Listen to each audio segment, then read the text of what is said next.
Lepota Poroka, which has the English translation of The Beauty of Vice, is a Yugoslav film from 1986, and it was made by the Montenegrin director Živko Nikolic, and it's quite an interesting film. I didn't want to talk exactly about the plot, but maybe describe some of the characters, because the reason it's interesting for me is that there are these. It's essentially an erotic film about a very traditional couple from the countryside, from the mountains of Montenegro, who make the quite short journey to work with their kum, who is like perhaps their best man, godfather, brother-in-law. He's someone who has a very strong traditional loyalty to them and they to him. They go to work with him in one of the coastal towns, in the tourism sector. So the character's name that I wanted to talk about first is George. And George is this man who's from the same mountain village as them, but he only comes back to see his wife and children maybe once or twice a year and just gives them sacks of food and money and stuff. But he has responded to this sharp shock of modernization, or at least of sort of going from this incredibly rural, traditional, rule-bound society to a modern, cosmopolitan beach place where kind of everything is permitted.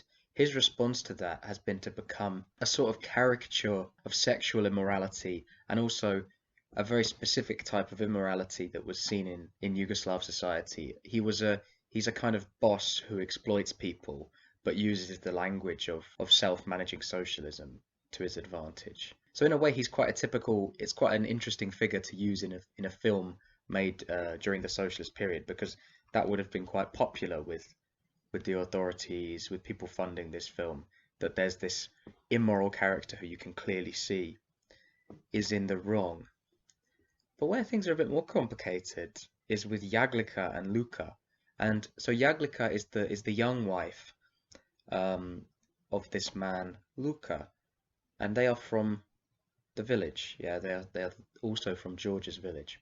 And she, in the village, sleeps with another man, and she has to atone for that by putting a piece of freshly baked bread on her head, and having it knocked off with a hammer, and she sort of goes out cold. So they show this really strong ritual, which seems quite cruel, um, and then they hear that there's an opportunity to go uh, to this coastal town. And when they arrive there, Jaglica is working on a nudist beach with foreign customers. So her part in the film is actually the erotic part. She gets to see how this English couple are with each other and how they are with their bodies. Um, and she is quite, maybe she holds back a lot, but she's interested, she's curious. And this curiosity, I think, in the eyes of the film, is quite ambiguous, but at least it's not clearly the actions of a villain or a terrible character. But this is her response to the new situation that she's been put in. It's just kind of a curiosity, um, and her relationship with her husband doesn't really improve or change. And we can get onto that because that's Luca. Luca is the main, I'd say the male lead of this film, and he's played by this sort of bear of a man. And he kind of is like that. But the one thing you can say for him is that he's a very true and honest man in the sense of his village, in the way of his village. He is absolutely strict to all of those rules. He believes that his kum, George, will protect him and help him, and that's why he goes with him to the town, the coastal town. That's why he trusts him. Um, so they're there traveling on the train. But as soon as he arrives there, he's a man confused about his role and like a duck out of water. You know, it doesn't really work for him. Like a fish out of water maybe would be better because ducks can walk, can't they? Um, Luca attacks one of his crewmates on a manufacturing on a construction site because they insult his brother as a boss. They insult George, his kum, I mean, as a boss. And Luca takes this as a personal attack on his blood brother, who is not his brother, but his blood, and tries to kill the guy, and is stopped. But he really doesn't change in his waver in his role throughout the film. And he shows this kindness and naivety, but the process, this experience of being shown this completely shocking new way of life, just totally shocks him, and he doesn't know what to do. He can't really control his wife in the way that he's supposed to in his village terms. He can't really do anything in this society. He refuses offers of sort of sexual offers by George, who has a range of sort of women who are keen to sleep with Luca for a bit of money, and he's kind of disgusted by this whole place. And he also meets a sort of a horrible stereotypical portrayal of a gay man who offers him an arrangement where he can live like a king, but obviously there's going to be some sort of task that he's going to have to do. He's going to have to have sex with this man probably, and he doesn't like that. But what's confusing in this film is that the excesses, this gay man and the George character, I mean, they're portrayed very negatively. These sort of hedonistic, excessive, modern people, but also the village people are not portrayed in the best light either. It's clear that they have their own definite customs. I mean, George keeps saying, "Oh no, the custom is different here, so that's why it's not like the village." But it seems that the only custom in the town or the city is that there are no rules, there is no custom. You just do what you can, even if it means hurting other people. So that's kind of why I was interested in this film, because it doesn't take a side. I mean, it seems like the director is just observing the shock of modernization and what it was like for people coming from these rural areas into cities.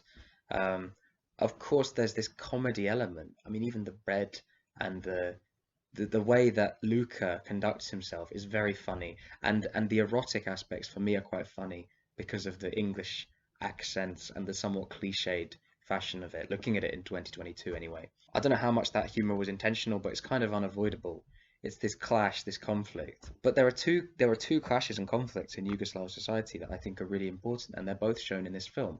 And one of them is the class contradictions, because for all that we've got this socialist system, this self-managing system, you've got this development, trains, tourist economy, you've also got capitalists essentially exploiting working people, and those working people from the countryside being strung along and treated in a certain way because they don't know any better, and they don't know what working culture should be like outside of their own village. And they certainly don't know anything about the rules of a communist society. And then on the other hand, you have the contradiction of urban and rural, which 5 years after this would go on to be seen as one of the major conflicts in the wars of Yugoslav succession, that people from rural areas were keener to fight with other ethnicities than people from urban areas. And this is not true, I don't think. It's a rather complex picture. It's not really that simple.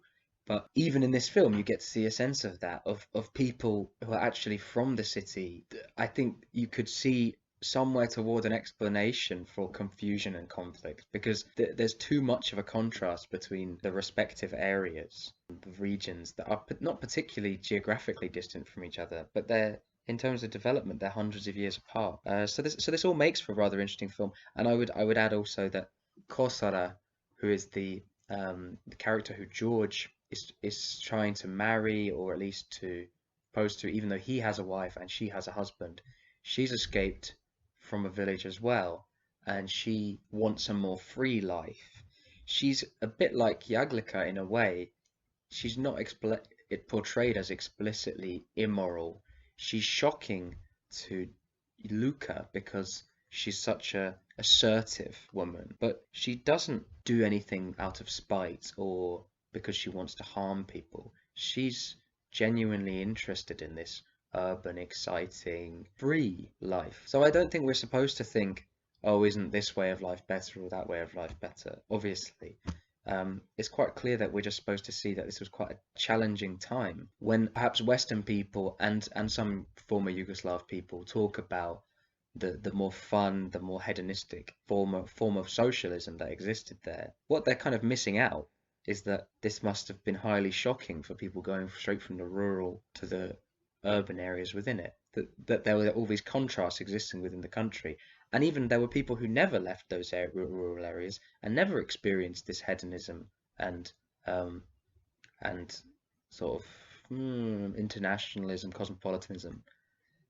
That is a bit missed out of our historical understanding of Yugoslavia, and I think it's quite important. So that's why I'm interested in it. But I highly recommend this film. I think in terms of the way it's made, the cinematography, the style of direction, the style of storytelling, it's not hugely innovative.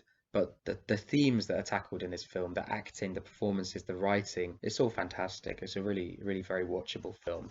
And as I said, it was funny. It's not so sad. There's obviously a sadness in it, perhaps if you have more of a stake in it, but I highly recommend it.